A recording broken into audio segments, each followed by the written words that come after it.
Hello बच्चों, welcome to this CHAM class, that is a theory revision class for matrix or matrices. तो that is a very important chapter. तो revision अपना start करते हैं. First of all एक matrix को हम ऐसे डिनोट कर सकते हैं I J M cross N. अब ये जो एम क्रॉस एन है this is called order and of course M हो गया इसमें नंबर ऑफ रोज और n हो गया नंबर ऑफ कॉलम्स.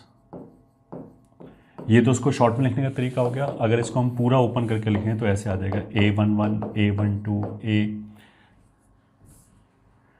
A13. कितने कॉलम्स हैं n, तो ऐसे A1n तक, फिर A21, A22, A23, A2n and so on. फिर आ जाएगा AN1, AN2, AN3, m रोज हैं तो AM1, M2, M3, AMN ये आ जाएगा. तो ऑफ कोर्स इसके अंदर total number of elements will be m into n. ये हो गया फर्स्ट पॉइंट. फिर पॉइंट 2, इसको बोल देते हैं पॉइंट 1. पॉइंट 2 क्या है? इक्वालिटी. तो दो मैट्रिसेस को इक्वल कब बोलेंगे? A is equals to B implies and is implied by कि they have same order and each corresponding entry is equal. Each corresponding entry is equal. उसका मतलब है कि एग्जैक्टली सेम चीज़ होनी चाहिए. Unlike determinant. डिटर्मिनेंट तो एक वैल्यू होता है, तो डिटर्मिनेंट में तो अगर दो डिटर्मिनेंट डिफरेंट ऑर्डर का है और उनका सेम वैल्यू आ जाए तो उन डिटर्मिनेंट्स को भी इक्वल बोल सकते हैं. बट यहाँ पे तो एग्जैक्टली सेम होना चाहिए सब कुछ भी डिफरेंट नहीं होना चाहिए. फिर पॉइंट 3, टाइप ऑफ मैट्रिसेस. उसमें फर्स्ट आ गया रो मैट्रिक्स. रो मैट्रिक्स का मतलब क्या हो गया? जिसमें केवल एक रो हो, तो जिसका भी ऑर्डर 1 क्रॉस n होगा वो रो मैट्रिक्स हो गया. दूसरा कॉलम मैट्रिक्स, जिसके अंदर एग्जैक्टली 1 कॉलम हो तो उसका जो ऑर्डर है वो कुछ भी m क्रॉस 1 हो गया, कॉलम बस एक होगा. तीसरा हो गया हॉरिजॉन्टल मैट्रिक्स. हॉरिजॉन्टल मैट्रिक्स का मतलब क्या है? नाम से पता लग रहा है जो दिखने में हॉरिजॉन्टल हो. तो दिखने में हॉरिजॉन्टल होने का मतलब क्या है कि नंबर ऑफ रोज कम होनी चाहिए, कॉलम ज़्यादा होने चाहिए.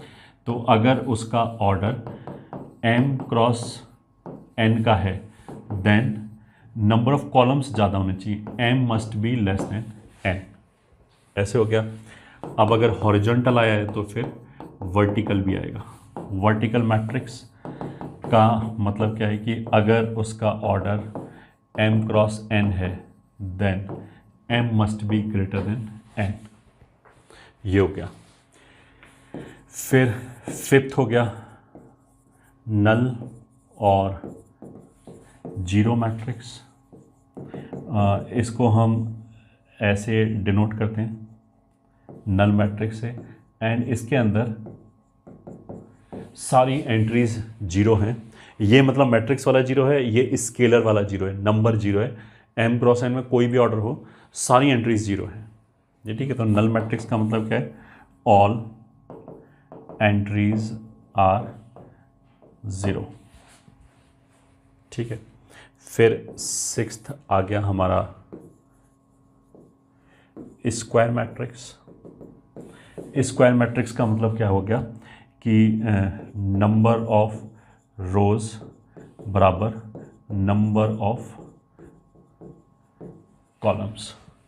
तो जो इसका ऑर्डर है वो n क्रॉस n टाइप हो गया. ठीक है.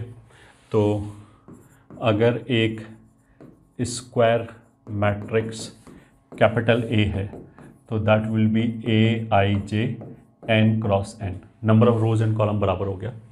अब इस मैट्रिक्स के लिए जो इसका डिटर्मिनेंट वैल्यू है, या फिर जिसको हम ऐसे ले सकते हैं डिटर्मिनेंट ऑफ ए, वो हो जाएगा corresponding determinant n cross n का, मतलब मैट्रिक्स के सारे एलिमेंट्स को डिटर्मिनेंट के अंदर लिख लिया, उसकी जो वैल्यू आएगी दैट विल बी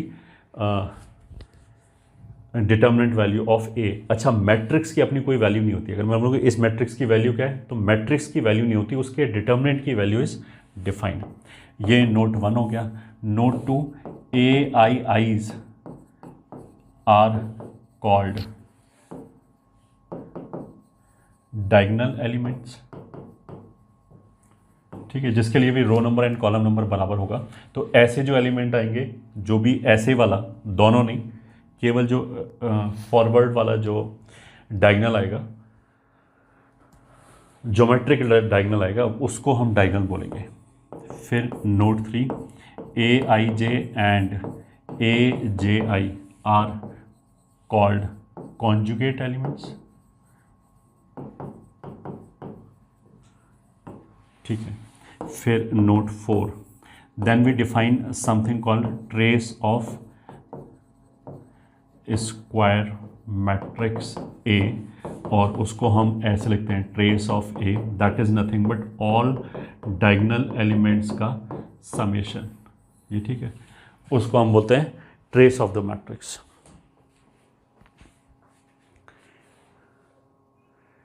ट्रेस हो गया स्क्वायर मैट्रिक्स। अब आगे चलते हैं। Next is type of square matrices. तो type 1 upper triangular matrix. Upper triangular matrix का मतलब क्या है कि जो मेन डायगोनल है उसके जो नीचे वाले एलिमेंट्स हैं वो सारे जीरो होने चाहिए। अच्छा, जो डायगोनल पे एलिमेंट्स होगा उसमें जैसे मान लिया अगर मैंने ऐसे लिखा A11, A12, A13 up till A1n, फिर ये हो गया A21, A22, A23 up till A2n and so on, AN1, AN2, AN3 up till ANn। अगर ऐसे है तो ये इसमें डायगोनल एंट्रीज होगी, ठीक है। नीचे वाले जो एलिमेंट हैं उसमें यू कैन सी की, मतलब इनके लिए तो i बराबर j होगा, नीचे वाले एलिमेंट्स के लिए i बड़ा होगा, रो नंबर बड़ा होगा, कॉलम नंबर छोटा होगा, और जो डायगोनल के ऊपर होगा उसके लिए i छोटा होगा और कॉलम नंबर बड़ा होगा, ठीक है। तो अपर ट्राइंगुलर मैट्रिक्स का मतलब क्या है कि इसके नीचे वाली सारी एंट्रीज जीरो हैं। तो this implies Aij is equals to 0 for all i, नीचे वाली एंट्रीज के लिए i बड़ा होना चाहिए j, ठीक है। तो जो अपर ट्राइंगुलर मैट्रिक्स होगा उसमें डायगोनल के नीचे वाली सारी एंट्री जीरो होगा, डायगोनल के ऊपर कुछ भी आ सकता है, जीरो आ भी सकता है, नहीं भी आ सकता है, डायगोनल के ऊपर कुछ भी आ सकता है। तो नाम तो हमने अपर बोला है but condition in lower elements पे है, ये ठीक है। इसको will call UTM, upper triangular matrix. तो सिमिलरली टाइप 2 हो गया lower triangular matrix, triangular matrix and that is nothing but LTM। उसमें भी Aij बराबर 0 हो गया but for all i less than j, ठीक है। अपर ट्राइंगुलर मैट्रिक्स का एक एग्जांपल मान लिया कुछ 3, 5, 0, 0, 0, 0, ये 3 0 0 0 होना चाहिए, और ऊपर 0 हो या ना हो 1, 5, 7, ये ठीक है। कंडीशन इनके ऊपर है, ये एलिमेंट 0 होना चाहिए, बाकी कुछ 0 हो या ना हो। जो लोअर ट्राइंगुलर मैट्रिक्स होगा उसमें मेन डायगोनल के ऊपर वाली सारी एंट्रीज 0 होनी चाहिए। ये हो गया। अब मान लिया capital A is Aij n cross n is UTM या फिर LTM, ठीक है। Then note 1, minimum number of zeros in A बराबर, मतलब कम से कम कितना जीरो होगा। तो बहुत सिंपल सा है, टोटल नंबर ऑफ एलिमेंट्स कितने हैं, एन स्क्वायर। तो जो मेन डायगोनल है उसके नीचे वाले सारे एलिमेंट तो जीरो होना ही पड़ेगा यूटीएम में। तो टोटल नंबर ऑफ एलिमेंट्स अगर एन स्क्वायर है, उसमें से मैं ये निकाल दूँ एन स्क्वायर माइनस एन, तो एन स्क्वायर माइनस एन ये दोनों मिला के हो गए, तो आधे इधर होगा आधा इधर होगा, तो कम से कम कितनी जीरो आएगी, N square minus N by two, इतने तो जीरो आएगा ही आएगा। ठीक है, फिर note two maximum number of distinct entries in capital A बराबर, मतलब ज़्यादा से ज़्यादा कितने तरह के डिफरेंट नंबर्स आ सकते हैं। अब 0 0 0 तो सब सेम ही है, ठीक है, तो इतने एलिमेंट्स तो सारे सेम आ गए, बाकी सारे एलिमेंट डिफरेंट आ सकते हैं। तो टोटल नंबर माइनस इतने एलिमेंट जो सारे सेम आ गए 0, और ये एक 0 के लिए गिरा है, मतलब ये सारे एलिमेंट की बजाय एक ही एलिमेंट 0 आएगा। तो ये कितना हो जाएगा, देखो 2n square minus N square हो गया, माइनस माइनस प्लस एन हो गया, प्लस 2 डिवाइडेड बाई 2। तो इतने तरह के डिफरेंट एलिमेंट्स तो ज़्यादा से ज़्यादा आ सकते हैं। ये हो गया हमारा LTM एंड UTM। फिर इसमें आगे आएगा टाइप 3 डायगोनल मैट्रिक्स। तो डायगोनल मैट्रिक्स का मतलब क्या है कि जो एलिमेंट्स डायगोनल पे नहीं है वो पक्का जीरो होना चाहिए, डायगोनल पे कुछ भी हो। तो Aij बराबर 0 if I is not equals to j।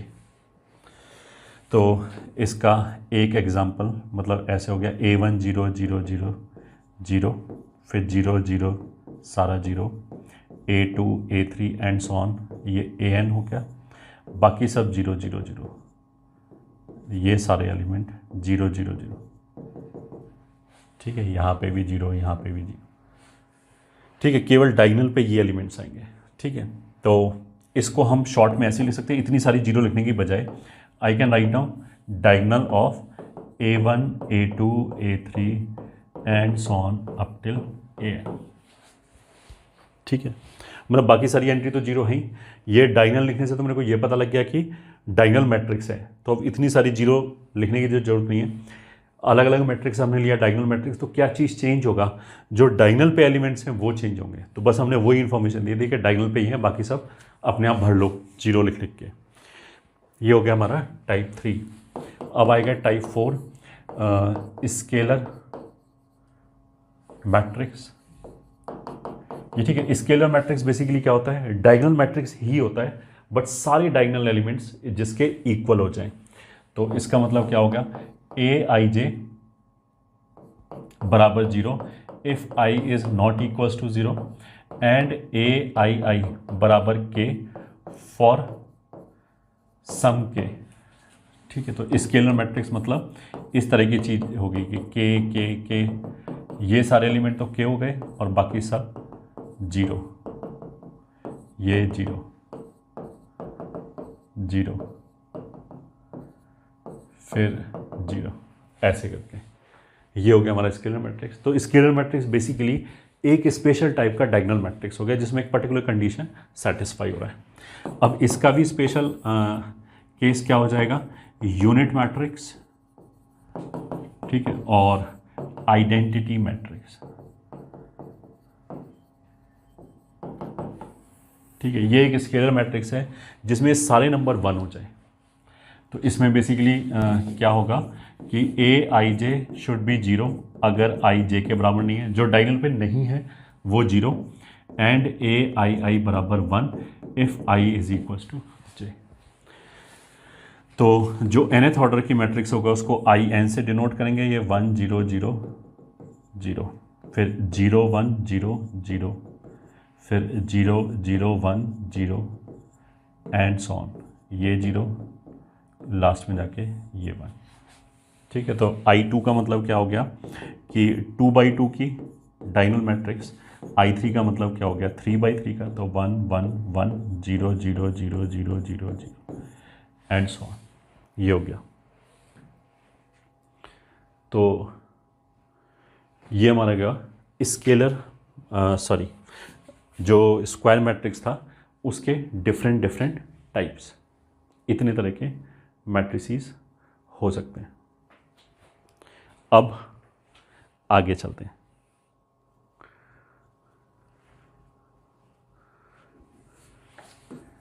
Note 1,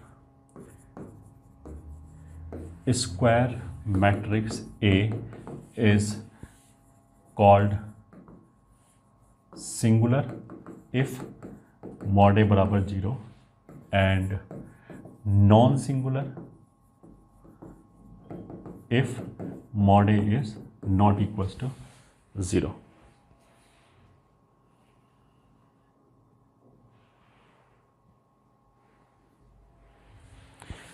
Next,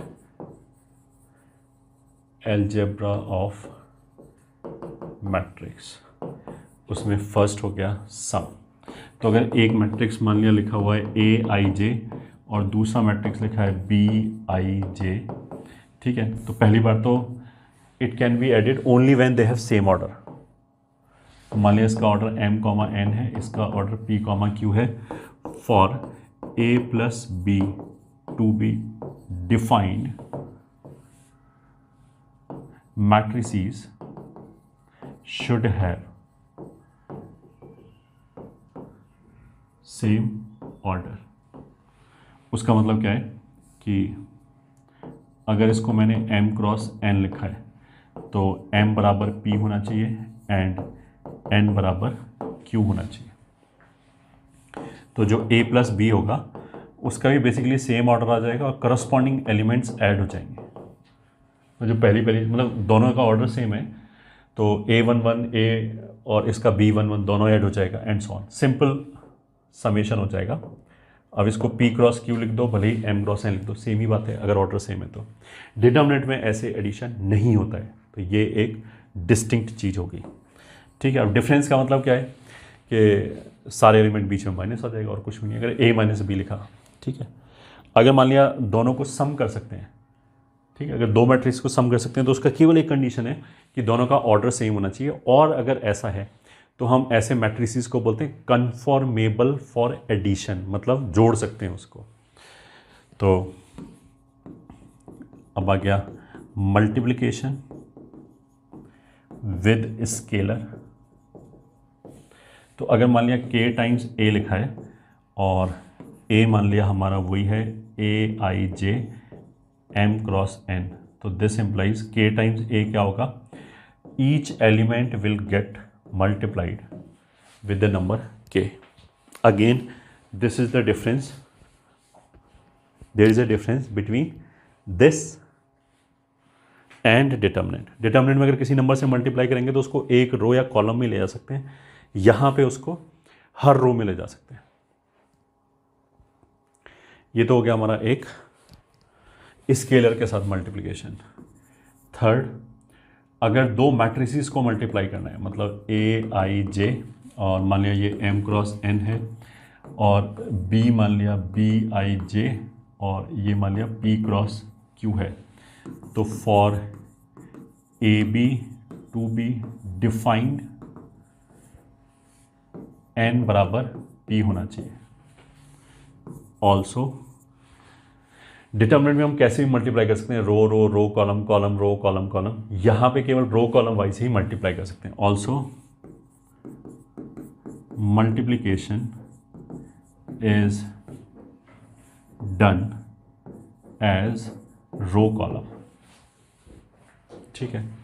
तो मान लिया अगर A हो जाए AIJ M × N and capital B हो जाए BIJ N × ये बीच वाला नंबर सेम होना चाहिए, N × मान लिया Q, तो C मान लिया हो गया हमारा प्रोडक्ट, मान लिया AB बराबर C और C का ऑर्डर कितना होगा, मान लिया पहली बार तो ये CIJ हो गया। बीच वाला नंबर निकाल दो, पहला नंबर यहाँ से उठा लिया M और Q यहाँ से उठा लिया, और CIJ एलिमेंट कैसे आएगा, इसकी ith रो उठाई, ith रो, और इसका jth कॉलम उठाया, तो BR jth कॉलम उठाया and sigma R is equals to 1 से लेके बीच में से कौन सा नंबर उड़ा दिया N, वो यहाँ पे आ गया। ऐसे हम डिफाइन करते हैं। वैसे तो ऑफकोर्स पहले का रो उठाओ दूसरे कॉलम उठाओ। अगर मान लिया दोनों को मल्टीप्लाई किया और मल्टीप्लिकेशन का मेरे को 2-3 एलिमेंट चाहिए, ठीक है, मल्टीप्लाई करके एक डिटर्मिनेंट सॉरी एक मैट्रिक्स आएगा, उस मैट्रिक्स का मेरे को 2-3 एलिमेंट चाहिए, तो पहले वाले का दूसरा रो उठाओ, दूसरे वाले का तीसरा कॉलम उठाओ, उनको करस्पॉन्डिंगली मल्टीप्लाई करके जोड़ लो, जो नंबर आएगा वो 2-3 एलिमेंट हो जाएगा। तो ये हमारा हो गया मल्टीप्लिकेशन ऑफ 2 मैट्रिसेस।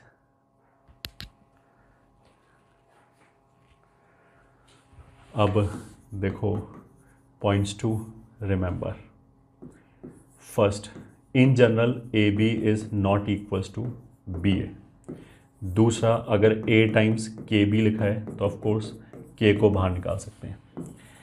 तीसरा, ए बी में हम सी मल्टीप्लाई करें या फिर हम बी और सी को पहले मल्टीप्लाई करें, वो दोनों चलता है, इसलिए ए बी सी ऐसे लिख सकते हैं। फोर्थ पॉइंट कि अगर ए बी और बी ए दोनों डिफाइंड हैं, ये ठीक है, तो for A B and B A both, मैंने इक्वल नहीं बोला, टू बी डिफाइंड, ये ठीक है, if A has order p cross q then b must have order as q cross p, ऐसे होना चाहिए। फिफ्थ, अगर मान लिया, वैसे तो देखो इन जनरल ए बी और बी ए बराबर नहीं होता है, ये ठीक है, बट इफ़ ए बी बराबर बी ए देन ऑफकोर्स दोनों स्क्वायर मैट्रिक्स होगा सेम ऑर्डर का, तभी ये दोनों बराबर हो सकता है। वरना तो क्या होगा, अगर ये p क्रॉस q है, ये q क्रॉस p है, तो ए बी का ऑर्डर p क्रॉस p आ जाएगा और इसका q क्रॉस q आ जाएगा, तो बराबर ही नहीं आएगा। तो अगर A B and B A define है तो ऑफकोर्स दोनों स्क्वायर मैट्रिक्स होगा सेम ऑर्डर का। देन हम बोलते हैं कि A and B are commutable matrices. मतलब एक टर्म हो गया कि कॉम्यूटेबल मैट्रिसेस का मतलब क्या है कि ए बी और बी ए दोनों बराबर है, ठीक है।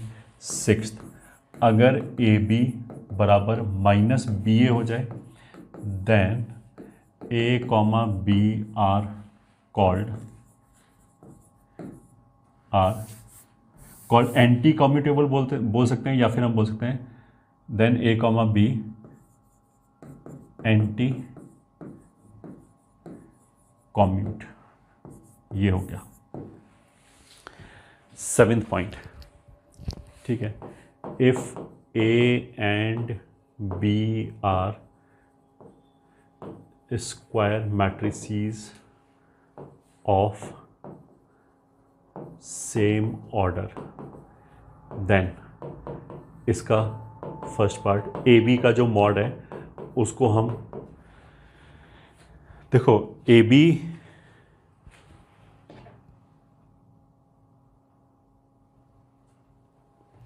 जो है और बी ए वो इन जनरल बराबर नहीं होगा, बट अगर दोनों मतलब दोनों अगर इवन डिफाइंड हैं, दोनों स्क्वायर मैट्रिक्स है, तो भी बराबर नहीं होगा इन जनरल। अगर बराबर होगा तो उसके लिए हमने एक स्पेशल नाम दे रखा है कि they are called commutable matrices. वरना तो A B minus B A के भी बराबर हो सकता है, बट ए बी का मॉड हमेशा बी ए के मॉड के बराबर होगा, ठीक है। सेम ऑर्डर मान लिया n है, ठीक है। दूसरा ये हो गया, अगर मैंने कोई कांस्टेंट मल्टीप्लाई किया a में, देखो दो चीज़ें, अगर मैंने दो मैट्रिसेस को मल्टीप्लाई किया तो उसका जो मॉड होगा वो तो इंडिविजुअल मॉड आ जाएगा, बट अगर मैंने एक कांस्टेंट मल्टीप्लाई किया मैट्रिक्स के साथ तो उस कांस्टेंट को अगर बाहर निकाला तो, क्योंकि मैट्रिक्स में मैंने k मल्टीप्लाई किया, each element will gate multiply with k।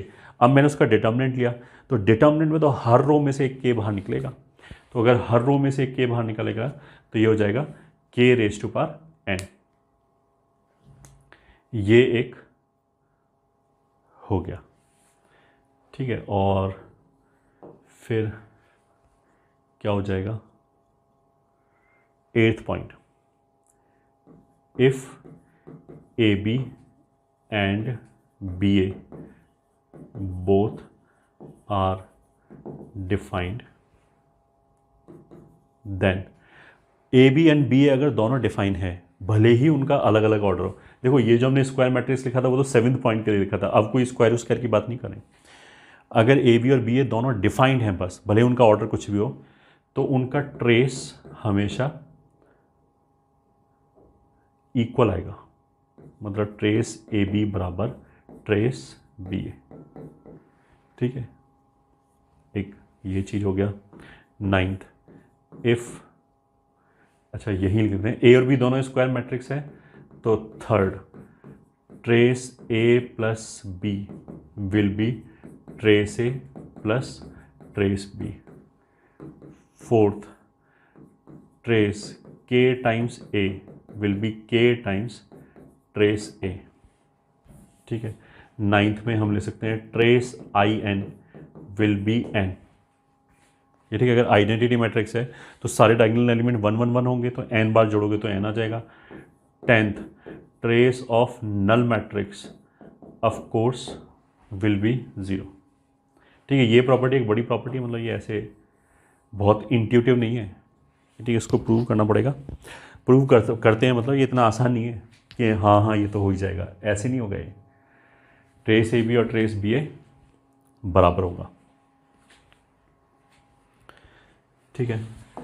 10th, if A into B is equals to null matrix then A comma B need not to B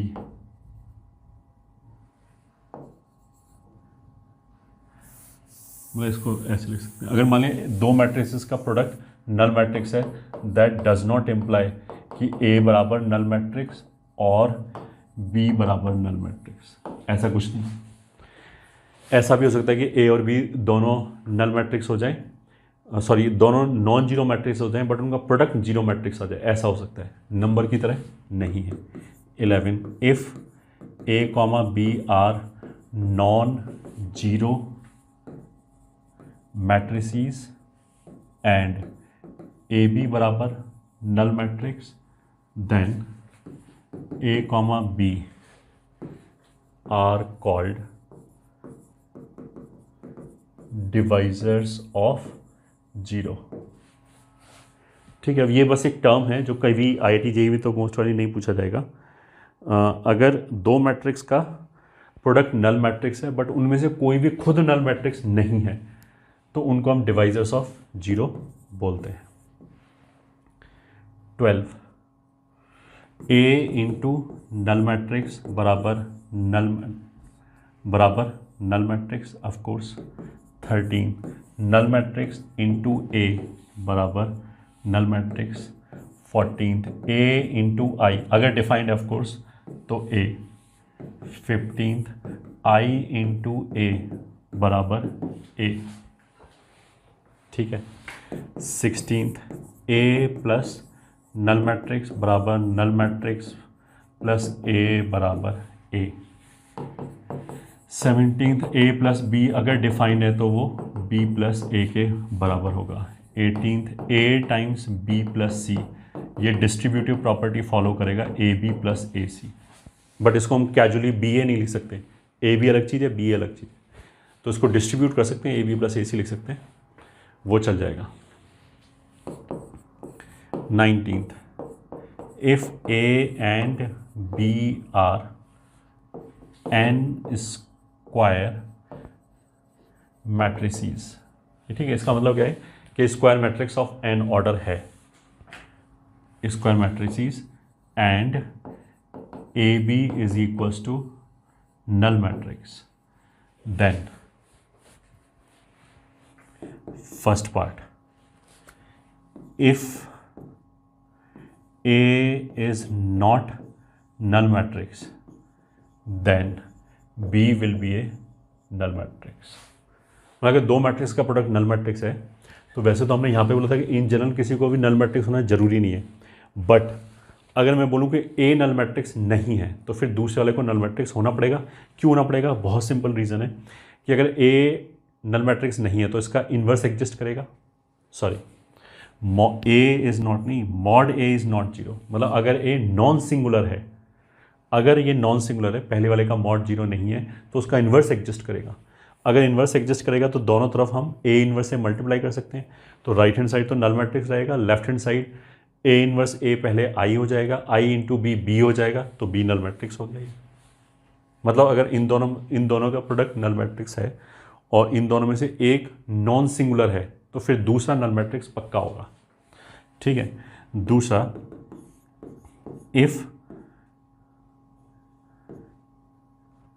A comma B are non zero matrices, मतलब कोई भी नल matrix नहीं है। तो देखो इसी point से आ जाएगा, अगर पहले वाला नॉन सिंगुलर है तो दूसरे वाले को नल मैट्रिक्स होना ही पड़ेगा। ठीक है, अब मैंने बोला कि कोई भी नल मैट्रिक्स नहीं है, तो ऑफकोर्स दोनों को सिंगुलर होना पड़ेगा। मैट्रिसेस देन मॉड ए बराबर मॉड बी बराबर जीरो। ये देखो सही लिखा है। कुछ बच्चे ऐसे सोचेंगे कि मैंने तो दोनों तरफ मॉड लिया, इधर आ गया mod A into mod B बराबर जीरो, फिर हम बोलेंगे मॉड ए बराबर जीरो और मॉड बी बराबर जीरो, ऐसे आएगा नहीं, मॉड ए बराबर जीरो एंड मॉड बी बराबर जीरो आएगा। ये ठीक है, ये सही लिखा हुआ है, कोई गलती नहीं की है, बिल्कुल सही है। अगर ए और बी नॉन जीरो मैट्रिसेस है, कोई भी नल मैट्रिक्स नहीं है, तो दोनों को ही सिंगुलर मैट्रिक्स होना पड़ेगा, तभी ऐसा पॉसिबल है। तो ये एक इंपॉर्टेंट रिजल्ट है। 20, अगर ए बी बराबर ए सी लिखा है तो in general that does not mean B बराबर सी। ठीक है, इसको तो इसी से एक्सप्लेन कर सकते हैं। ए सी को लेफ्ट पे ले आओ, ए कॉमन ले लो, तो ए टाइम्स बी माइनस सी बराबर नल मैट्रिक्स आ गया। तो उसका ये मतलब नहीं है कि दोनों में से एक को जीरो होना पड़ेगा, ऐसा कतई नहीं है उसका मतलब। ठीक है, तो ये हमारा कौन सा पॉइंट हो गया, पॉइंट्स टू रिमेंबर चल रहा था, और 20 पॉइंट हमारे हो गए।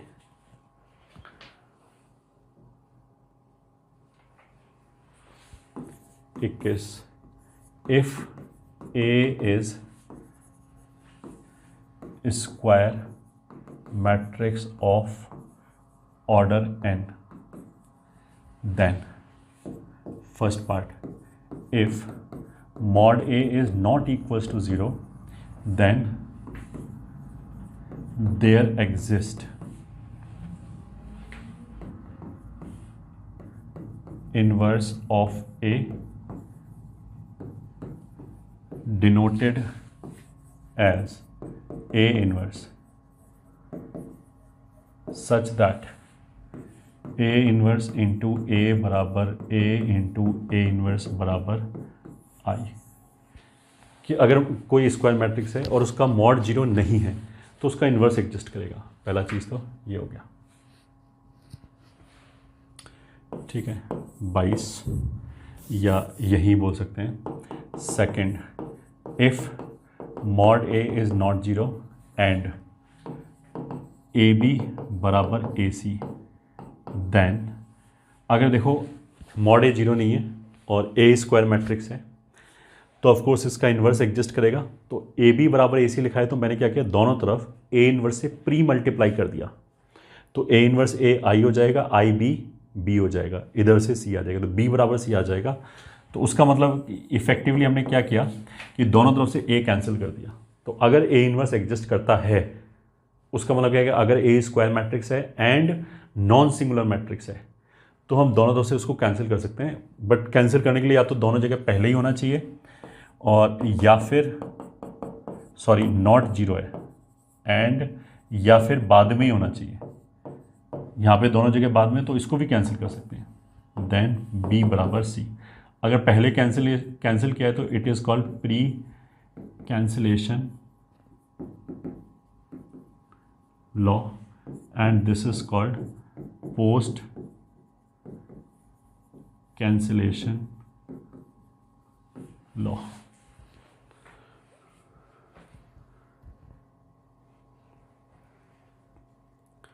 This is called pre-cancellation law and this is called post-cancellation law.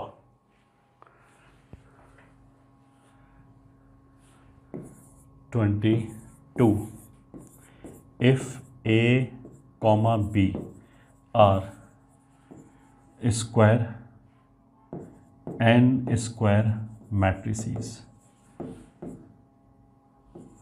And if n square matrix का मतलब क्या है कि square matrix of order n and if A B is equals to lambda I, ये ठीक है, for some lambda belonging to real minus zero, ये ठीक है। अगर A B is equals to lambda I आ गया, अगर लैम्डा 1 हो जाए तो ऑफकोर्स ए और बी एक दूसरे का इन्वर्स हो ही गया, ये ठीक है। बट अगर लैम्डा 0 नहीं है, मान लें ए बी बराबर 3i आ गया, 3i आ गया, तो एक दूसरे का इन्वर्स तो नहीं है बट इन्वर्स टाइप ही है। इस वाले केस में क्या होगा, पक्का ए एंड बी कम्यूट करेगा,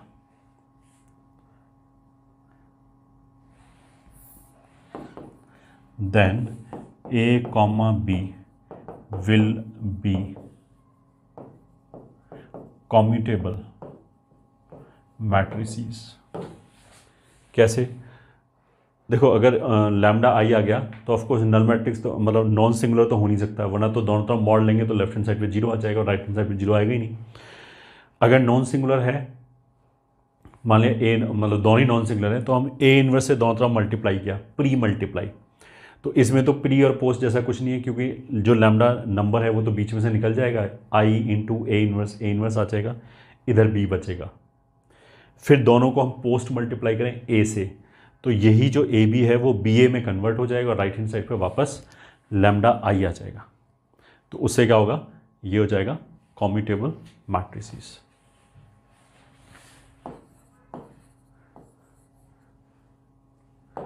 इफ A is n,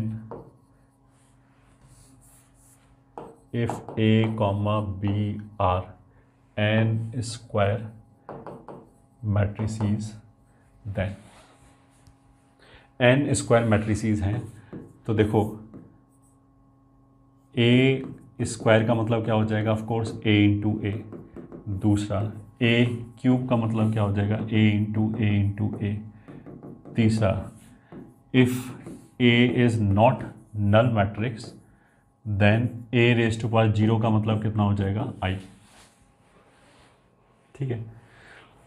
और 0 null matrix raise to power 0 is undefined. Fifth, अगर मेरे से बोला जाए कि A प्लस बी का स्क्वायर क्या होगा, तो उसको देखो हम ऐसे लिखेंगे A plus B into A plus B, this will not be A square plus B square plus 2ab। इसको तो अगर हमने ओपन किया a इंटू ए स्क्वायर हो गया, प्लस b इंटू ए को बी ए लिखेंगे क्योंकि पहले b है, फिर a इंटू बी को ए बी लिखेंगे प्लस बी स्क्वायर ऐसे लिखेंगे। हाँ, अगर कॉम्यूटेबल मैट्रिक्स बोल दें तो फिर ए बी और बी ए दोनों एक बात हो जाएगी, इसको मिला के 2ab लिख सकते हैं, ठीक है। ऐसे ही सिक्स्थ, अगर a plus B into A minus B लिखा तो A square minus B square नहीं लिखेंगे, इसको लिखेंगे A square plus B A minus A B minus B square, ये आएगा, ठीक है। सेवेंथ पॉइंट, अब देखो अगर a प्लस आई है दैट रेज टू पावर कुछ m हो गया, जहाँ पे m एक नेचुरल नंबर है, तो a इंटू आई में तो क्या होगा, i इंटू ए की कोई भी पावर a की वही पावर हो जाएगा, i गायब हो जाएगा। तो इसमें तो देखो ऐसे चल जाएगा, a raise to power m plus mc1, मतलब बाइनोमियल की तरह ओपन कर सकते हैं, mc2 a raise to power m minus 2 plus and so on, last में mcm minus 1 into A plus last में mcm। अब इसमें केवल i बचेगा तो उसको ऐसे लिख दिया, ठीक है। इसमें किसी उसकी जरूरत नहीं है, but in general a plus B raise to power n is not equals to nc0, या चलो mc0 a raise to power m plus mc1 a raise to power m minus 1 into B. ऐसे नहीं expand कर सकते क्योंकि इसमें बहुत सारे कॉम्बिनेशन आएंगे। इसमें आएगा पहले a raise to power m minus 1 into B भी आएगा, फिर a raise to power m minus 2 into B into A भी आएगा, ऑर्डर की वजह से, तो दोनों अलग अलग होगा। बट अगर कम्यूटेबल है ए और B, but if A comma B are commutable, then अगर कम्यूटेबल है तो फिर इसको हम ओपन कर सकते हैं।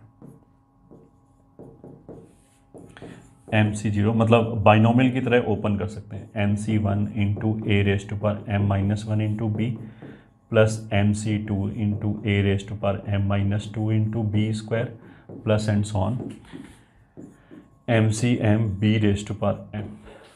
तब हम इसको ऐसे लिख सकते हैं।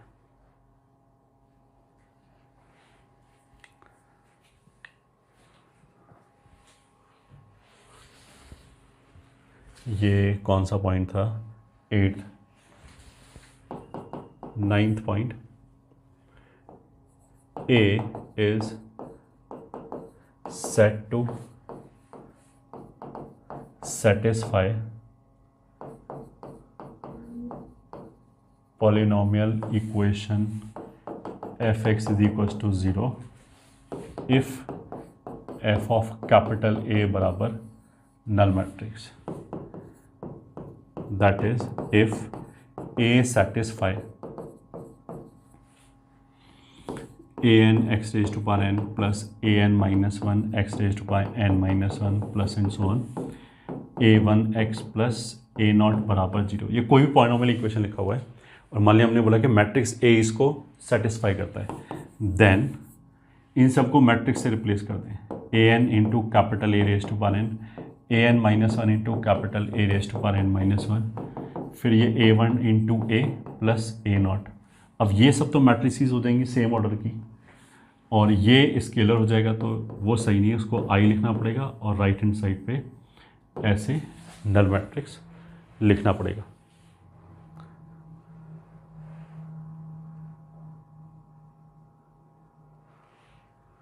तो ये हो गया कि अगर हमने बोला कि एक मैट्रिक्स एक पॉलिनोमियल इक्वेशन को सेटिस्फाई कर रहे हैं तो उसका मतलब ये हो गया। 10th ऑफ कोर्स अगर आइडेंटिटी के कोई भी पावर लिखा वो आइडेंटिटी होगा। 11th नल मैट्रिक्स का कोई भी पावर k लिखा तो वो नल मैट्रिक्स ही होगा।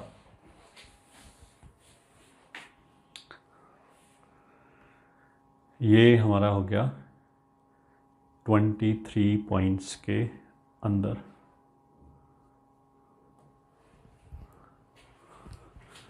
फिर 24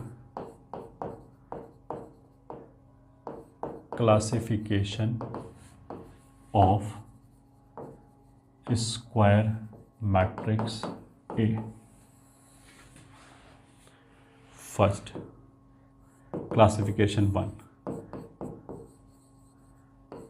idempotent.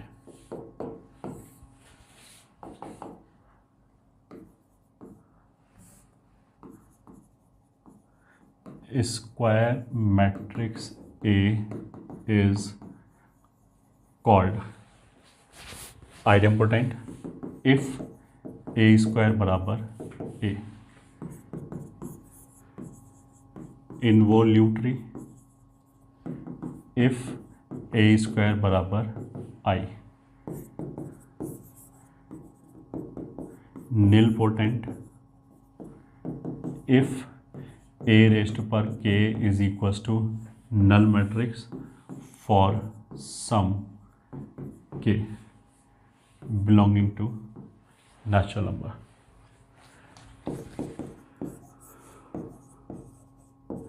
Periodic if A raised to power lambda plus 1 बराबर A for some lambda।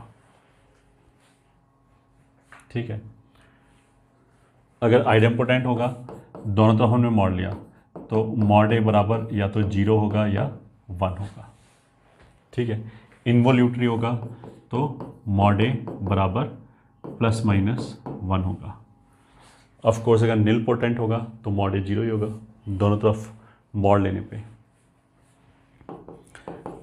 note 1, if a square is equals to a and mod a is not equals to 0, then अगर non singular matrix है तो inverse exist करेगा। दोनों तरफ अगर मैं A inverse से मल्टीप्लाई कर दूं तो एक एक ए कम हो जाएगा, तो ए बराबर आई आ जाएगा। मतलब नॉन सिंगुलर आइडेम्पोटेंट मैट्रिक्स केवल आइडेंटिटी मैट्रिक्स हो सकती है और कुछ भी नहीं। ठीक है, ये हो गया। फिर नोट 2, इफ़ ए स्क्वायर बराबर आई, अगर मतलब इनवॉल्यूटरी हो गया, देन दोनों तरफ ए इनवर्स मल्टीप्लाई किया तो A is equals to A inverse आ जाएगा। ठीक है, इसी वाले केस में क्या हो जाएगा, ए की कोई भी इवन पावर तो आई के बराबर हो जाएगा, ए की कोई भी ऑड पावर ए के बराबर हो जाएगा। ठीक है, इस वाले केस में चलो अलग से लिख लेते हैं। Note 3, if A square is equals to A, then A raise to power K is equals to A for all K belonging to natural number. सारे नेचुरल नंबर के लिए ए की कोई पावर लिखो, ए के बराबर ही आएगा। Note 3, note 4, if A raise to power K is equals to null matrix and A raise to power K minus 1 is not null matrix. मतलब हमने ए स्क्वायर, ए क्यूब, ए 4 ये सारा कैलकुलेट किया। अगर ए की पावर के पहली बार नल मैट्रिक्स बनी तो उसका मतलब क्या है कि के को हम क्या बोलेंगे, index. Then K is called index of nilpotency. ठीक है, note 5, if A raise to power lambda plus 1 बराबर A, then least such value of lambda is called period. That will be called, मतलब A raise to power lambda plus 1 अगर same ही वापस ए की किसी power के बाद ए रिपीट होना चालू हो जाए तो उसका नाम क्या, पीरियडिक है। और वो जो मिनिमम पावर होगी लैम्डा प्लस 1, उसमें जो लैम्डा है उसको हम क्या बोलेंगे, पीरियड। आगे चलते हैं। 25 is transpose of matrix A is denoted as A dash और A T. Rows and columns को इंटरचेंज कर लिया। अगर मान लिया A is A I J M cross N, then A dash will become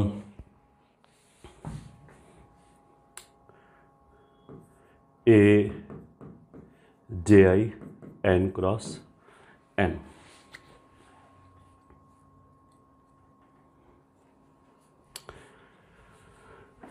उसके बाद प्रॉपर्टी a डैश का dash will be a, second a plus b का dash will be A dash plus B dash, third A B का dash, इसमें reversal law लगेगा, मतलब this is B dash A dash.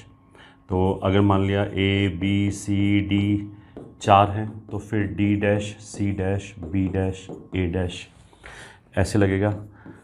Fourth, अगर A raise to power N का dash है तो that will be A dash raise to power N. इतना हो गया। नोट 1, मैट्रिक्स ए या square matrix A is called symmetric if A बराबर A dash. Note 2, square matrix होना ही पड़ेगा, तभी इन दोनों का ऑर्डर सेम हो सकता है, अदरवाइज एम क्रॉस एन और एन क्रॉस एम का ऑर्डर इन जनरल सेम नहीं होगा। Square matrix capital A is called skew symmetric if A dash बराबर माइनस ए। तो अगर ए और ए डैश बराबर हो जाए तो उसका मतलब क्या है कि सिमेट्रिक हो गया। ये डायगोनल के अबाउट जो टर्म्स हैं वो सिमेट्रिकली प्लेस्ड होंगे, या फिर मैट्रिक्स डायगोनल में अपना ही रिफ्लेक्शन होगा। स्क्यू सिमेट्रिक का मतलब क्या है कि A23 एंड A32 एक दूसरे का नेगेटिव होगा। ठीक है, अब सिमेट्रिक मैट्रिक्स में तो मतलब इसका मतलब ये हो गया कि AIJ विल बी AJI, ऐसे करके हो जाएगा। और इस वाले केस में AIJ बराबर माइनस AJI। अगर इसमें I बराबर J रख दें तो AII will be minus AII, उसका मतलब क्या है AII जीरो होगा। तो इसकी सिमेट्रिक मैट्रिक्स में diagonal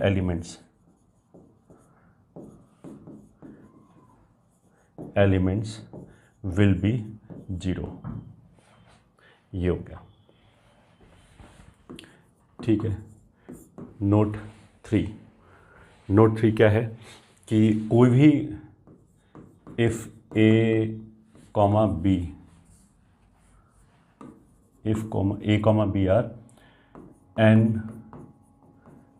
square matrices, then first part A को आई कैन राइट डाउन, सबसे पहले A plus A dash will be symmetric matrix. ठीक है, चाहे A कुछ भी हो, A खुद सिमेट्रिक हो नहीं हो, A प्लस A डैश हमेशा सिमेट्रिक होगा। A minus A dash will be skew symmetric matrix. Third matrix A को I can write down half of A plus A dash plus half of A minus A dash. उसका मतलब क्या है कि any square matrix A can be written as sum of a symmetric and a skew symmetric matrix. ये हो गया। फिर fourth क्या हो गया, AB plus BA will be symmetric. Fifth क्या हो गया, AB minus BA will be skew symmetric. फिर सिक्स्थ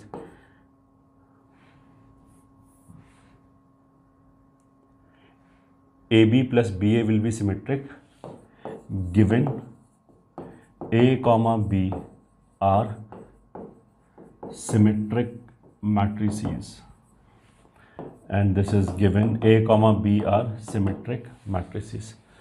तो अगर इसका डैश लेंगे ये B डैश A डैश हो जाएगा, और अगर सिमेट्रिक मैट्रिक्स है तो ये BA हो जाएगा, ये AB हो जाएगा, उसको वापस सीधा लिख दिया तो सेम मैट्रिक्स आ जाएगा, वो स्क्यू सिमेट्रिक हो जाएगा। इसमें जब वापस सेम लिखेंगे तो एक माइनस एक्स्ट्रा आ जाएगा, तो इसलिए ये स्क्यू सिमेट्रिक आ जाएगा। ठीक है, if A comma B are symmetric matrix and computable then AB will be symmetric matrix. ठीक है, seventh if A is symmetric then A raise to power K will be symmetric for any K belonging to natural number. मतलब कोई भी power ले लो वो भी symmetric होगा। This was seventh point. Eighth point, if A is skew symmetric then A raised to power K will be symmetric or skew symmetric according to K being even or odd। ठीक है, फिर note, if A is symmetric matrix of order n, then maximum number of distinct entries बराबर maximum number of distinct entries क्या होगा, जो diagonal के ऊपर होगा एग्जैक्टली सेम एंट्री डायगोनल के नीचे भी होगा। तो डायगोनल के ऊपर वाली एंट्री एंड जो डायगोनल पे एलिमेंट्स हैं उनको हम डिफरेंट मान सकते हैं, बाकी सब कुछ तो रिपीट ही होगा। तो n² माइनस n/2 ये डायगोनल के ऊपर हो गया प्लस डायगोनल वाली एंट्रीज, तो ये हो जाएगा n+1/2। मैक्सिमम इतनी एंट्रीज डिफरेंट हो सकता है। और अगर मान लिया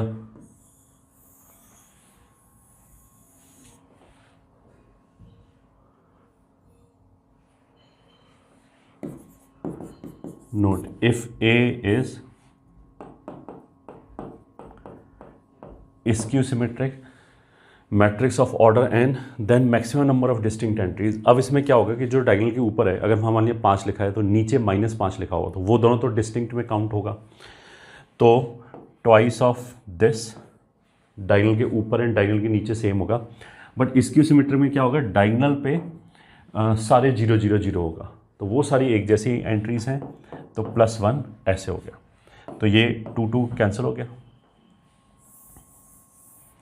और इतनी एंट्रीज आ जाएंगी।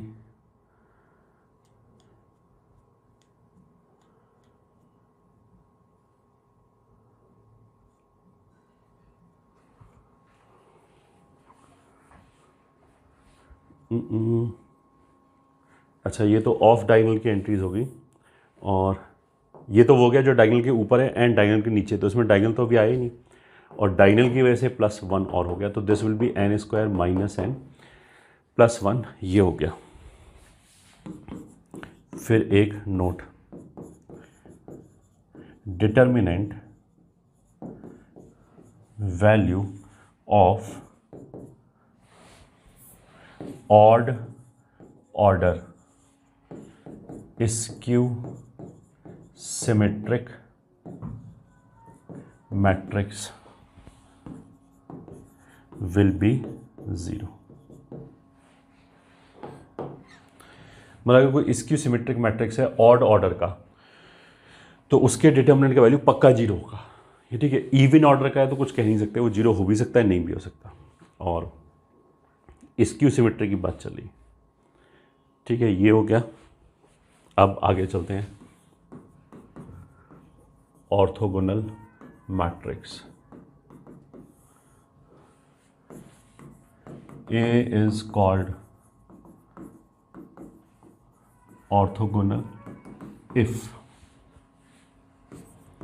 A into A dash बराबर A dash into A बराबर I। अगर A into A dash I हो गया तो A डैश इंटू A अपने आप I हो जाएगा। अब फिर नोट 1, इफ A is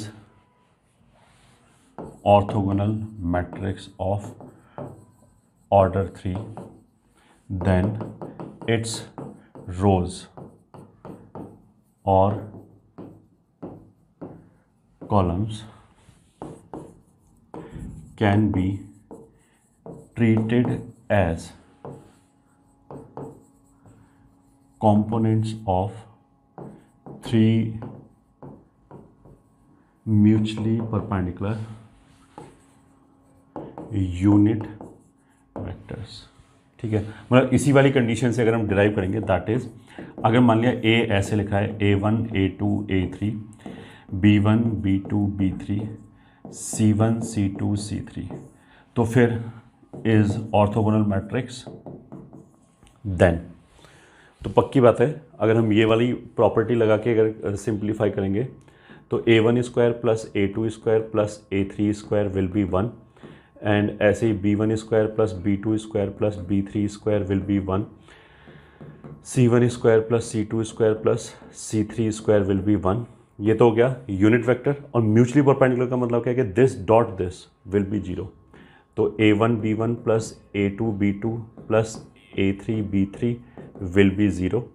ऐसे ही sigma b1 c1 will be zero, sigma a1 c1 will be zero. Row wise हो गया। ऑल्सो कॉलम वाइज भी होगा, मतलब a1 square plus b1 square plus c1 square will be 1, फिर a2 square plus b2 square plus c2 square 1, a3 square plus b3 square plus c3 square बराबर 1, ये भी होगा। And a1 a2 plus b1 b2 plus c1 c2 ये zero होगा। a2 a3 plus b2 b3 plus c2 c3 ये भी zero होगा। a1 a3 plus b1 b3 plus c1 c3 ये भी जीरो होगा। ऑफ कोर्स ये कंडीशन कहाँ से आया, a डैश को आई करने से।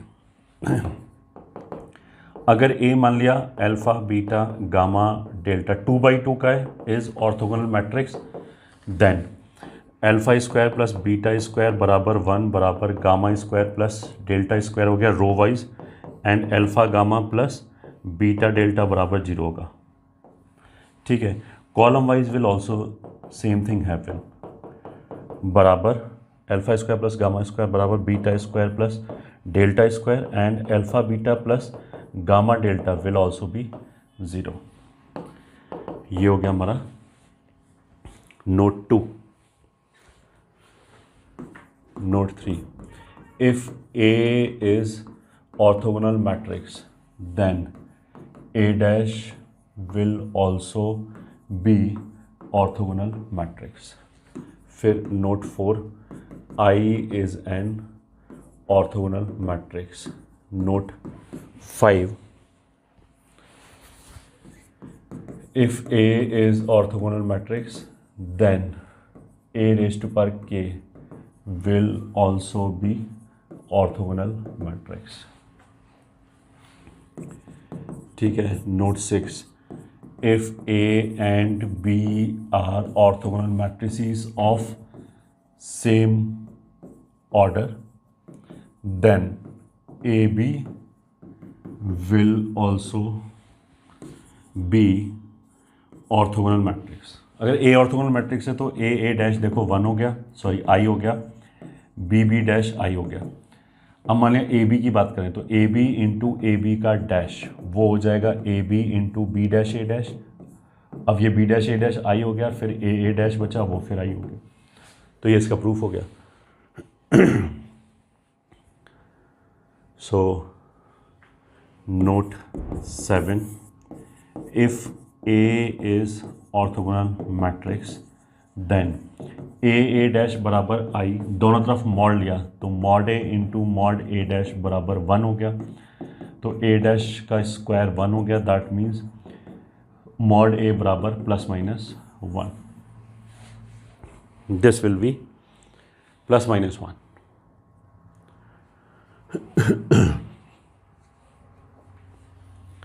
ये हो गया ऑल अबाउट ऑर्थोगोनल मैट्रिक्स। अब आ जाते हैं हम adjoint and inverse. Let A बराबर Aij n cross n and Cij is equals to cofactor of Aij। Then adjoint of A को हम कैसे डिफाइन करेंगे, इस एलिमेंट को इसके कोफैक्टर से रिप्लेस कर दिया, फिर ट्रांसपोज ले लिया, ये ठीक है, वो हमारा एडजॉइंट ऑफ ए हो जाएगा। ठीक है, बस फिर चालू हो गए। First adjoint of A into A या फिर ए इंटू एडजॉइंट ए बराबर वो हो जाएगा mod A into I N. ये मोस्ट इम्पॉर्टेंट प्रॉपर्टी होगी। ठीक है, अब यहीं से इसी जगह से हम क्या बोल सकते हैं, if mod A is not equals to zero then, ये ठीक है, यहाँ से दोनों तरफ मॉड ए से डिवाइड किया तो ए इंटू एडजॉइंट ए, मॉड ए तो एक नंबर है तो उस नंबर को हमने इस मैट्रिक्स के नीचे लिख लिया, ये दोनों मैट्रिक्स हैं, एडजॉइंट ए को बी की तरह देख सकते हैं, ये तो ए इंटू बी लिखा हुआ है, दिस इज आई एन। तो ये मैट्रिक्स इंटू ये मैट्रिक्स अगर आई हो गया तो यही इन्वर्स होना चाहिए। तो that means A inverse is nothing but adjoint A upon mod A. और ए इन्वर्स को डिफाइन होने के लिए हमें बस क्या रिक्वायरमेंट पड़ा कि मॉड ए जीरो नहीं होना चाहिए। तो अगर कोई भी स्क्वायर मैट्रिक्स नॉन सिंगुलर है तो उसका इन्वर्स तो एग्जिस्ट करेगा ही करेगा, and that will B this. ठीक है, अब देखो इन्वर्स इज वेरी इंट्यूटिव कि ए इंटू ए इन्वर्स आई के बराबर हो जाएगा, या इसको रेसिप्रोकल मैट्रिक्स ही बोलते हैं। एडजॉइंट देखने में लोगों को थोड़ा सा दिक्कत होता है, तो इसलिए हम यहीं से क्या कर सकते हैं कि एडजॉइंट ए को हम mod A into A inverse लिख सकते हैं। मतलब मॉड ए तो मतलब कोई एक नंबर हो जाएगा, मान लिया 5, तो 5 टाइम्स ए इन्वर्स, इस तरह की चीज़ हो जाएगी हमारी एडजॉइंट ए। ये हो गया हमारा note 2। Note 3, adjoint A B बराबर adjoint B into adjoint A. ऐसे ही ए बी का इन्वर्स बराबर बी इन्वर्स ए इन्वर्स।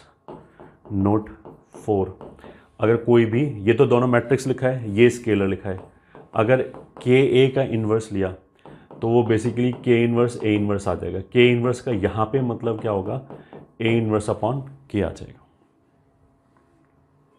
ठीक है, तो एडजॉइंट ऑफ के ए लिखा, तो देखो एक तो हम यहीं से लिख सकते हैं, एडजॉइंट ऑफ के ए अगर लिखना है तो जो भी अंदर लिखा है उसका मॉड लिखो के ए, और फिर उसी का इन्वर्स लिख दो, तो के ए का इन्वर्स। तो यहाँ से अगर के बाहर ना आएगा तो वो K raise to power N mod A आ जाएगा, यहाँ से के बाहर आएगा तो के ऐसे आ जाएगा। तो this will be K raise to power N minus 1 into adjoint A. ये प्रॉपर्टी होगी। This is note 4। Note 5, adjoint of A dash will be adjoint of A का डैश, ऐसे ही ए इन्वर्स का dash will be A dash का inverse. Note 6, adjoint of A raise to power K will be adjoint of A whole raise to power K. ऐसे ही ए K का inverse will be A inverse raise to power K. Reversal law लग जाता है वैसे। Note 7 of course वो तो हम लिखा ही चुके हैं कि ए बी का इन्वर्स में B inverse C A inverse आ जाएगा, तो ए बी सी का इन्वर्स होगा तो सी inverse B inverse A inverse ऐसे करके आ जाएगा। रिवर्सल लॉ का मतलब ये। अब ए इंटू एडजॉइंट ए, अगर मॉड ए आई एन है, दोनों तरफ हमने मॉड लिया, तो इधर तो बेसिकली आ जाएगा मॉड ए अगर जीरो नहीं है तो इधर आ जाएगा मॉड ए एडजॉइंट का, और इधर आ जाएगा mod A raise to power N. तो इसका मॉड कितना हो जाएगा, mod A raise to power N minus 1। Note 8, A inverse का इन्वर्स ऑफ कोर्स वापस कितना हो जाएगा, ए। तो एडजॉइंट जो है वो सम नंबर टाइम्स ही तो होता है, सम नंबर टाइम्स इन्वर्स होता है, तो एडजॉइंट ऑफ एडजॉइंट भी फिर ए के टर्म्स में आ जाना चाहिए। तो एडजॉइंट ऑफ एडजॉइंट ए को हम ऐसे लिख सकते हैं, देखो एडजॉइंट को हटाते कैसे हैं, जैसे अंदर वाले एडजॉइंट को हटाया तो मॉड ए इन्वर्स लिख दिया, तो मैं इसको ऐसे लिख सकता हूँ adjoint of mod A inverse लिख दिया। मॉड ए तो एक नंबर हो गया, इसको बाहर निकालो तो वो mod A raise to power N minus 1 करके जाएगा, फिर एडजॉइंट ए इन्वर्स आएगा। This is equals to mod A raise to power N minus 1 into, फिर एडजॉइंट को कैसे लिखते हैं, जो भी अंदर लिखा है उसका मॉड लिख दिया और साथ में उसका इन्वर्स लिख दिया।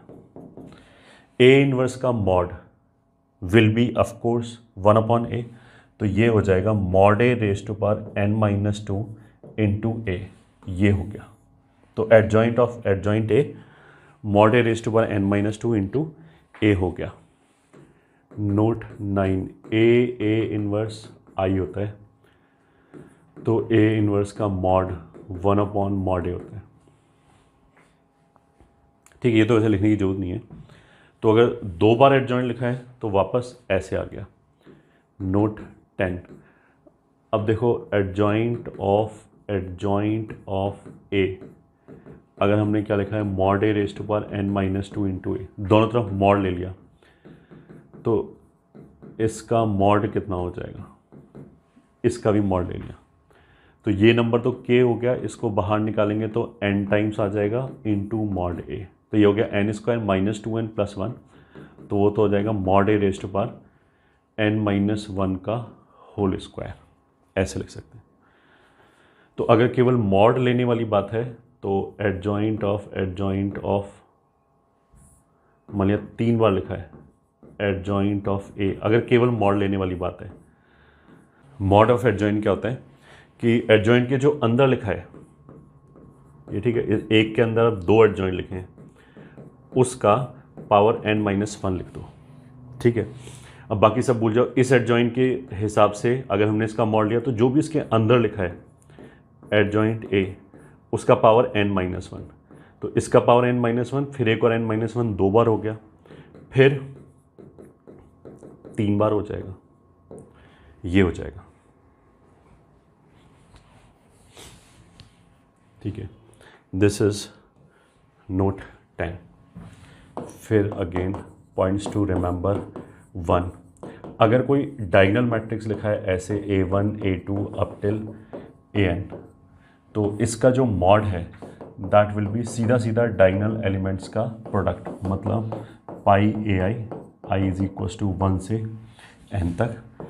अगर हमने 2 diagonal matrix a1 a2 and so on up till an and एक दूसरा डायगोनल मैट्रिक्स है b1 b2 and so on up till bn, इनको मल्टीप्लाई किया तो सीधा सीधा डायगोनल एलिमेंट्स मल्टीप्लाई हो जाएगा, a1 b1 a2 b2 comma an bn,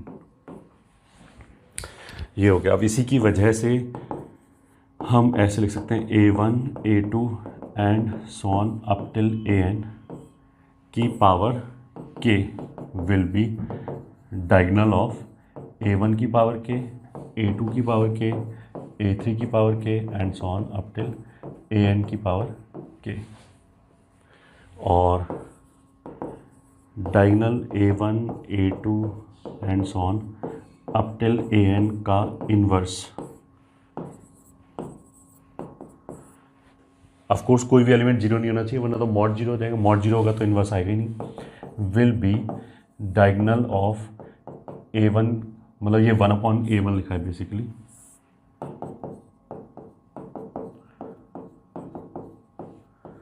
and so on 1/an, ऐसे हो गया। फिफ्थ, अगर मान लिया a ऐसे लिखा है a b c d, तो इसका एडजॉइंट a कैसे लिखते हैं? एडजॉइंट a में पहले जैसे a का हमने कोफैक्टर लिखा तो वो d आ जाएगा, और फिर उसके बाद ट्रांसपोज भी लेते हैं तो यहाँ तो डी ए रिवर्स हो जाएगा, यहाँ बस minus B minus C as it is आ जाएगा। और यहीं से अगर ए इनवर्स लिखना हो तो इसका जो मॉड है वो A D minus B C आएगा, तो A D minus B C times D minus B minus C और ए, ये आ जाएगा इसका।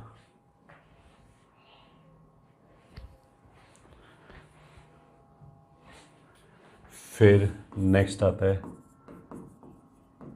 System of equations. तो पहला मान लिया a1x plus b1y plus c1z बराबर d1, a2x plus b2y plus c2z बराबर d2, a3x plus b3y plus c3z बराबर d3। तो पहला तो आया क्रैमर्स रूल, तो उसमें तो हमने कुछ क्या क्या डिफाइन किया।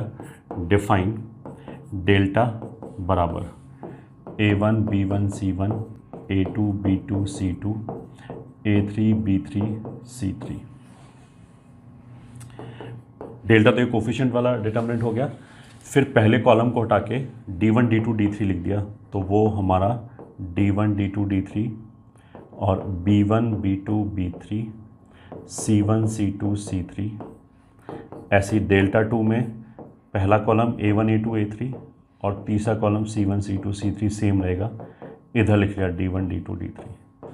एंड डेल्टा 3 में A1 A2 A3 B1 B2 B3 and यहाँ लिख दिया D1 D2 D3। ये हो गया, सही है। तो क्रैमर्स रूल में हम क्या बोलेंगे? पहला तो अगर डेल्टा इज़ नॉट जीरो तो उसका मतलब क्या है?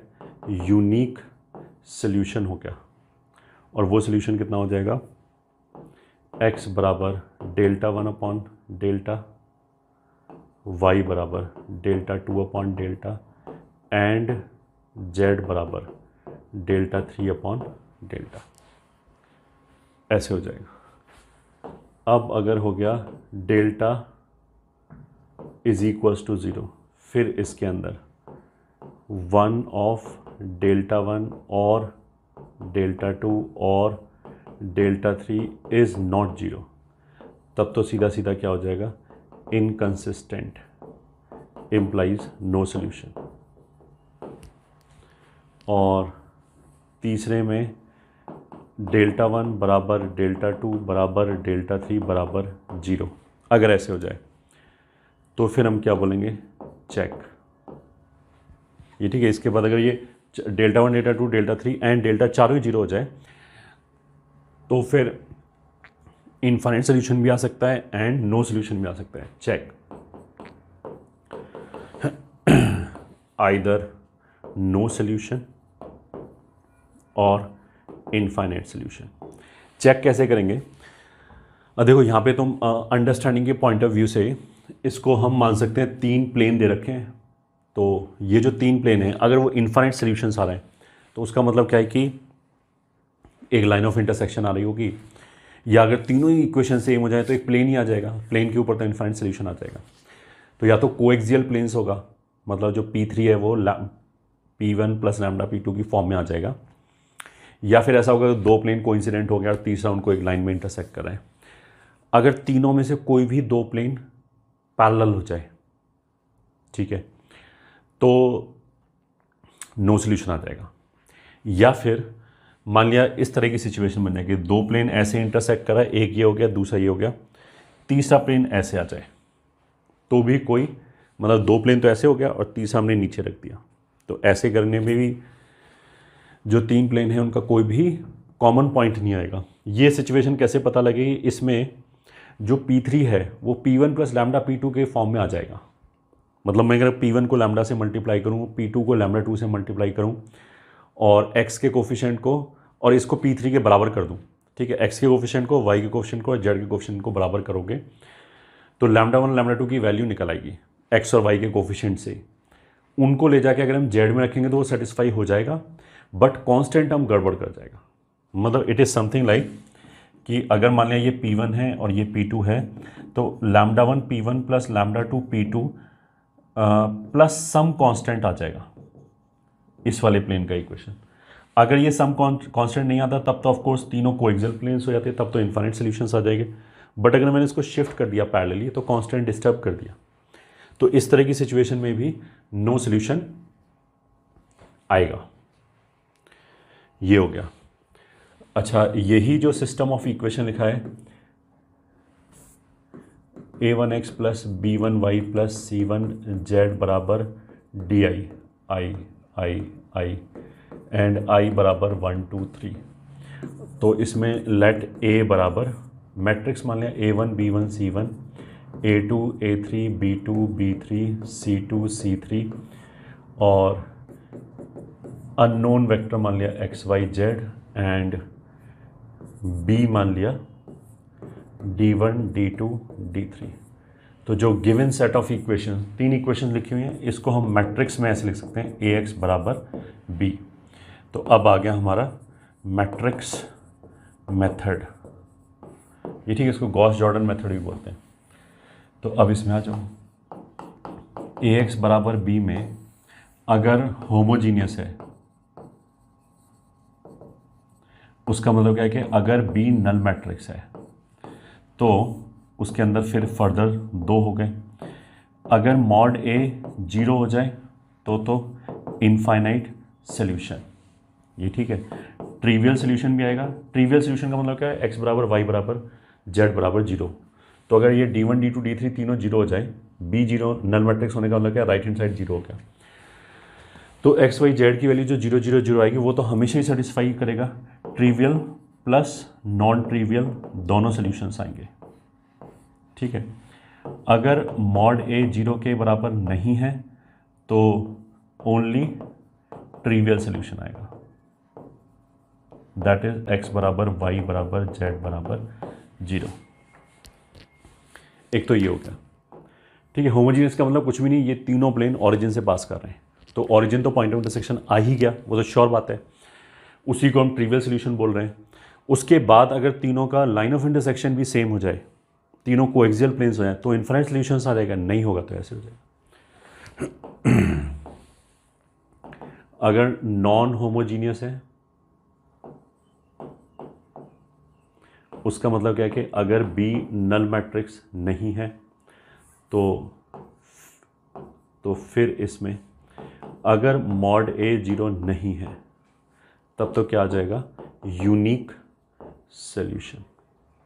तब तो क्या करो, ए को उधर ले जाओ, एक्स बराबर ए इनवर्स बी ऐसे करके आ जाए, ठीक है।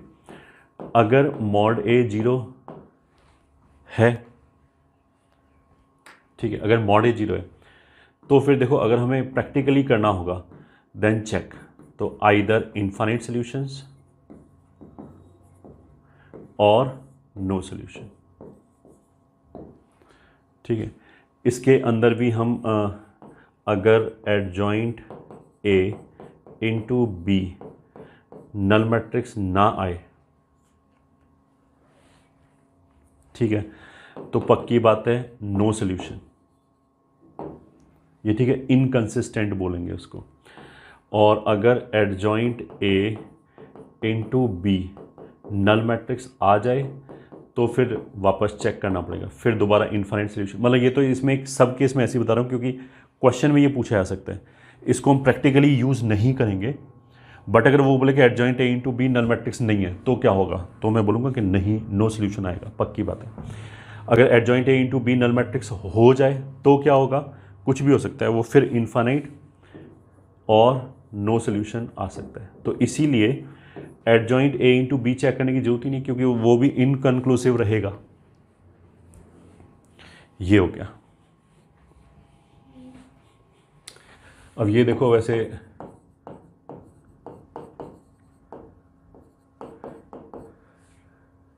कैरेक्टरिस्टिक इक्वेशन, ठीक है, for any square matrix A, we define characteristic equation as A of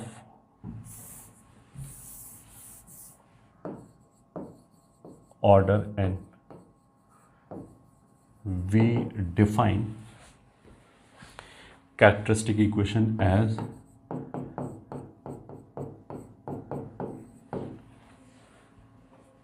सही है, a minus lambda I is equals to 0। अब a माइनस लैम्डा आई का मतलब क्या है कि a एक मैट्रिक्स हो गया, लैम्डा टाइम्स आई एक दूसरा मैट्रिक्स हो गया। तो उसको अगर हम लिखेंगे, उसका अगर हम डिटर्मिनेंट वैल्यू निकालेंगे तो that will be called characteristic equation. तो इफ़ a इज़, मान लिया a11 a12 a13 and so on a1n, फिर a21 an1 ann, तो ये वाला मैट्रिक्स कितना हो जाएगा, मॉड a माइनस लैम्डा आई बराबर determinant of a11 minus lambda a12 a13 a1n, फिर a21 a22 minus lambda a23 a2n, फिर a31 a32 a33 minus lambda A34 ऐसे चलता जाएगा, लास्ट में ANN minus lambda AN1।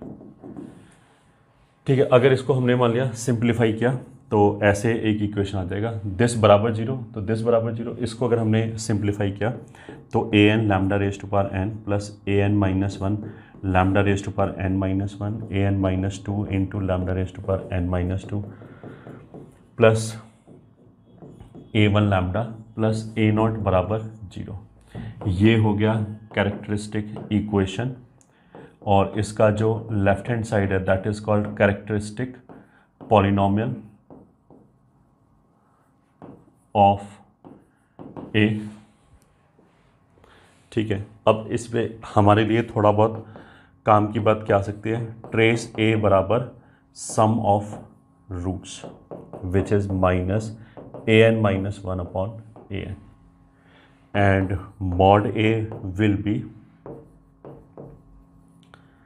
product of roots that is minus 1 raised to power n A0 upon AN। ये हो गया। ठीक है, as such characteristic equation syllabus में नहीं है, तो अगर नहीं समझ में आए तो कोई बात नहीं, अगर नहीं पढ़ाया तो यू कैन लीव इट।